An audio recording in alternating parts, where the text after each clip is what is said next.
What's going on? It's Adam here from Retention for Brands, and in today's video we're going to go through the Welcome Flow Masterclass, how to turn new subscribers into first-time buyers as quickly as possible. Now, to be honest, I've done Welcome Series strategies, Welcome Series flows for hundreds of brands at this stage, but if you're new to the channel, you're wondering who the hell is this guy, why should I trust him? I'm the co-founder of Retention for Brands, and we manage, you guessed it, retention marketing for DTC brands. That includes email marketing, SMS marketing, direct mail, subscription growth, you name it. Now, some of our clients include Snow Teeth Whitening, Moo Magic, Bureau, and obviously many others. So now that we kind of have that out of the way, let's kind of dive into the meat and bones of the video. Actually, before we do, if you do want to grab this link to the document, you'll find that down below in the description, because some of this might include obviously like email designs, and of course we have a small Loom video about A/B testing the Welcome Series as well that you might want to check out. So make sure to download that down below. And if you are running an e-commerce brand, you're doing over 250k a month, and you want a free retention marketing audit, click the other link down below in the description, and you can book in a chat with myself, and we'll put a plan in place for your brand. Now, with that out of the way, let's dive in. So first things first, we want to cover here with the Welcome Series is a bit of theory. It's about the golden window. So the first 0 to, let's say, 14 days after a customer signs up to obviously that 14-day point. Now, what a lot of brands don't actually realize is that customers' engagement levels from both either email or SMS is going to basically drop off a cliff after that point. So what most brands need to realize in this period is that the customer is at peak curiosity. They have active attention. They're obviously paying attention to the brand. They have low trust, high skepticism, and it's obviously, they have decision momentum, so they want to act on that decision, and your job is to basically front load all of that selling into the Welcome Series. Sometimes what I see is like brands with a Welcome Series and they have maybe 3 emails, and maybe they're spread out by a good couple of days, maybe like 4 days, 5 days in between the emails. Don't be that brand. You definitely want to front load a lot of your selling, because again, their engagement is going to drop off a cliff. So that's super, super important. So we're going to talk about what separates great welcome flows from average ones. And the average welcome flow is like send a discount code and stops, same message to everyone, generic brand introduction, no urgency, doesn't collect any data, one CTA style.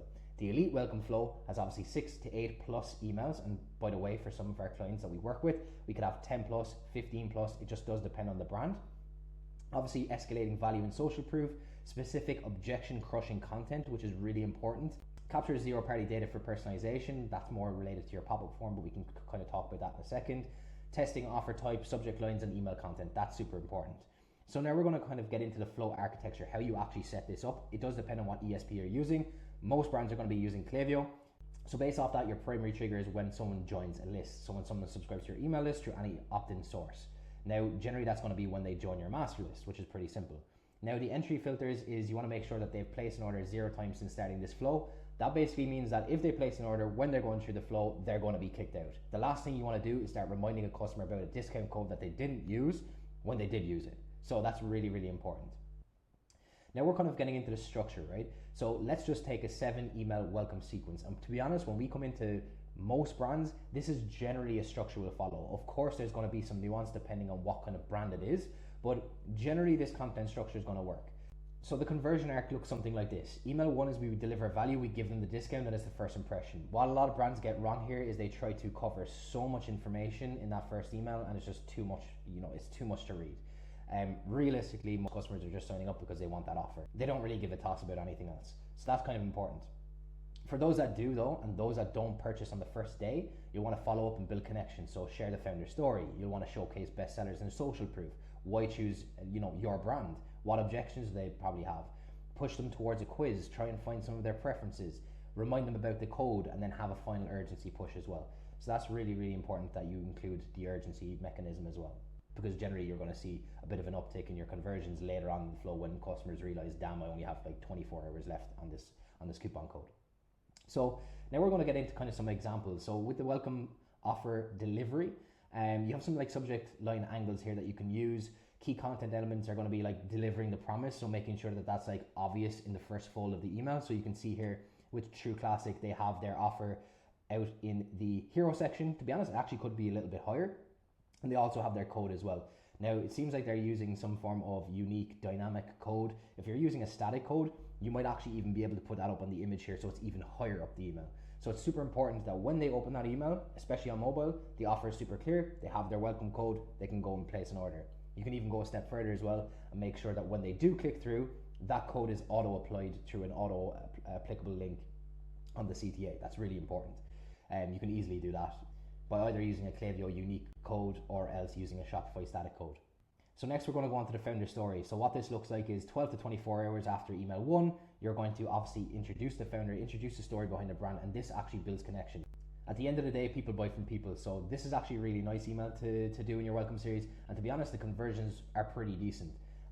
You also could do this plain text as well to kind of like feel a bit more personal, and generally you can provoke a lot of responses in this email as well. So by the way, you could have like at the end, by the way, let me know what you're looking for, something like that. They just use that as a random example, but if you can get a customer to respond to the email, it's going to obviously boost your sender reputation as well. So it's kind of a nice way to kind of foster some replies to the brand. Now, next we're kind of getting onto the bestsellers and social proof. That can be day 2 or day 3. And generally what you're going to do is obviously plaster the customer social proof. Ideally, what you'd want to do is find reviews from customers that are solving a specific issue. So I know it's a little bit blurry here, but you can see for this C cushion brand, I have scoliosis and no other cushion helped at all. My lower mid back pain is relieved and I even sit up straighter. So it solves a specific pain point, and it's kind of important that your reviews obviously are, not just love the product, worked great, like not something just generic and random. Obviously try to include a bit of stories, well, not stories, but obviously a specific pain point in your reviews. Now, next we're kind of getting onto the objection crusher / the us versus them. And Armour, the way they do it is they do Armour versus the others, and it clearly breaks down, obviously it's a bit copy heavy, but clearly breaks down how they're different from the competition. So that's super, super important. What you can also do is have this in a graphical format as well, where you have us, which is your brand, versus them. A lot of people know that kind of graphic, but that's a super simple way of breaking that down as well. Another option for this email is you can literally just take your FAQs and see what the biggest objections your customers may have. If you're running a post-purchase survey, I strongly suggest asking customers like what all must stop you from placing an order. If you have access to that information, obviously deal with all of that stuff up front and meet those objections kind of head on. That's super, super important. So now we're getting onto the zero-party data collection. So if you don't have a quiz, especially if you're a CPG brand, so like skincare, supplements, food, beverage, I'd strongly recommend having a quiz on your website. But this is a nice way to push them towards that, because if you can imagine, this is like the 4th email that they've gotten. If they haven't purchased yet, they might have either objections or else they're probably just not sure, is the product going to work for them, or like what product to actually choose. And this can again work well if you have many different SKUs on your website. So you can see here what Huel are doing is they're pushing them directly to the quiz. Or what this brand here, Natlist, are doing is they've actually broken down the quiz in a graphical format.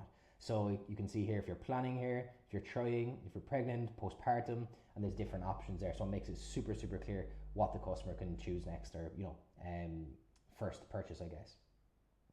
So now we're on to email 6, and this is obviously urgency, so the code is expiring. This can be super, super simple. Just remind the customer, hey, it's your last chance for 10% off, or whatever that offer may be. Shop now. It can be super simple and obviously backed up with social proof as well, which this brand doesn't do. But again, I'm still a fan of making this email super, super simple for the customer.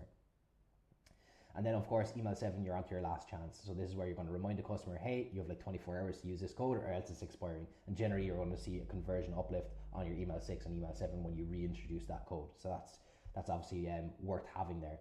Of course, do try to make sure that like the urgency that you're using is genuine, because customers aren't, they're not stupid. They're going to cop onto that stuff. So now we're kind of onto A/B testing your welcome flow and what to test in priority. Generally what you'll find is like a lot of brands will just like test stupid things, like they'll test like the footers in their email, or like they'll just continually test their subject lines without any kind of clear strategy behind it. So first what you're going to want to do is test the offer. And this actually isn't even in your welcome series technically, it's on your pop-up form. So I would strongly suggest testing that offer. It is a bit of work because of course you have to change all of the copy in the emails, you might have to change the design, but generally this is going to be the biggest uplift that you're going to see within your welcome series, within your pop-up. So obviously testing the offer first. You can do like discount versus free gift, discount versus free shipping, discount size, whatever that may be and whatever works best for your brand. I think testing the offer is probably going to be number 1 here really. If you want to learn how to test the welcome series and make sure that the correct customer is getting the correct offer, what you can do is you can watch this Loom video. Just grab the document down below in the description, I'll send that to you. And you'll be able to watch that Loom video. It's super simple. It just shows you how to set up the Klaviyo properties inside the platform, so you can make sure that the correct people are getting 10% off, the correct people are getting, I don't know, $10 off. So the next thing you get onto then is testing the subject line. So what you need to do is kind of treat the email as a funnel.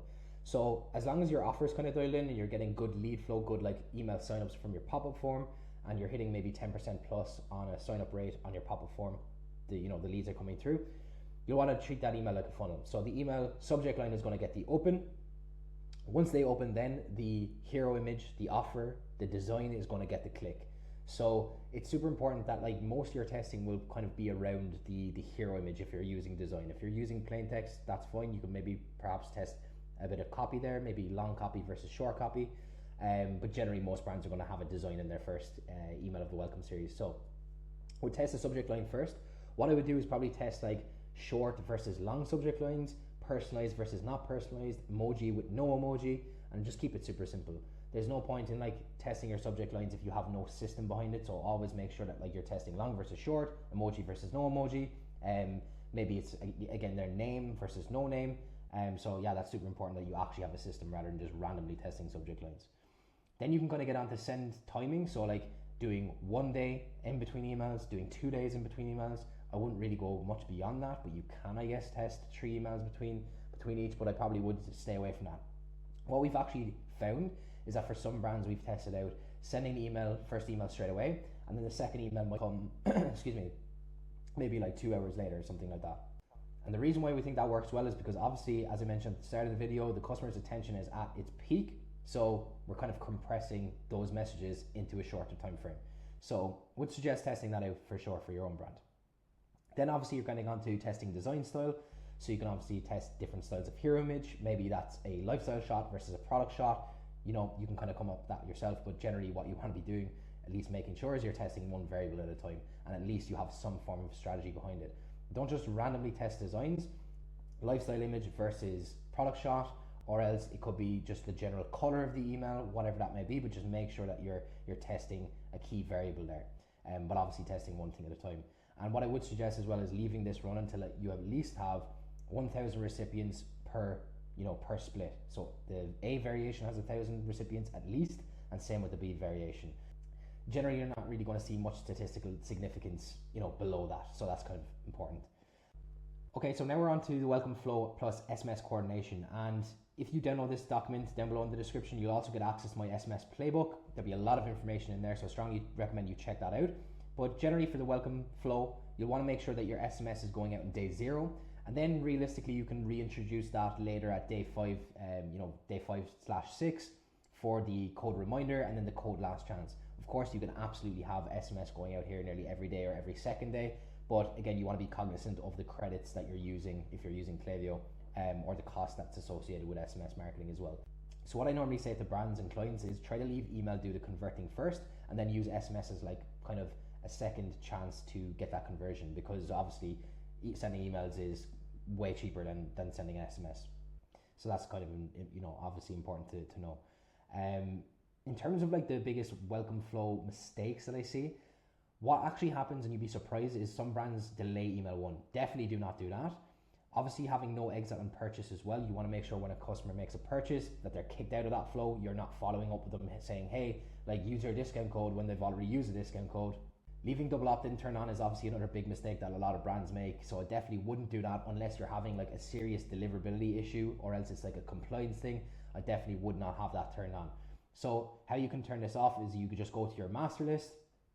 In Klaviyo, you go to settings and make sure single opt-in is turned on, and make sure to click save as well, because it won't save it otherwise. The next thing I generally see then in terms of mistakes is having too many CTAs. And what I mean by that is brands having too many destinations in their email. So for example, you don't want to do in your first welcome email, hey, here's your welcome discount, or hey, here's a blog, hey, here's a referral program, subscribe and save, do this, do that. Like just have one clear goal for for every single email. Definitely don't be trying to push them to too many destinations. If there's too many destinations, they're not going to make a decision. You're going to lose a conversion. The other thing here is like no urgency mechanism. So as I said earlier on, if you have a discount code, follow up with that and let them know, hey, you have 24 hours left. Hey, there's 12 hours left. Hey, there's so much time left, whatever that may be. So yeah, definitely follow up on the discount code. Don't just give it to them on day 1 and not follow up about it again. Unless it's like, a discount code that doesn't expire, which I highly doubt it. The other thing is ignoring mobile, so making sure that the designs are optimized for mobile, and as I was saying earlier on, making sure that that hero image is optimized. And again, most people are going to be viewing on mobile, so making sure that all of the necessary important information is above that fold. The next thing then is campaign overlap.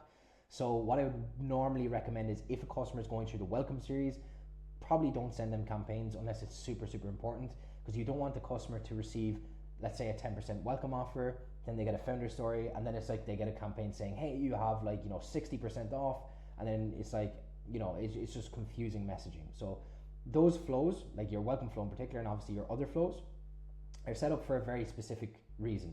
They're set up because you want to bring this customer down a specific predefined path. By sending campaigns, you're kind of confusing that whole customer journey. So I'd recommend probably not sending them campaigns just throughout that 14-day period. And of course, you can use campaigns later on to target them. In terms of the actual length of the flow as well, stopping at 3 emails is generally a big mistake that I see a lot of brands make. And as I said at the start, with the golden window, you've 7 to 14 days to really front load all of your information.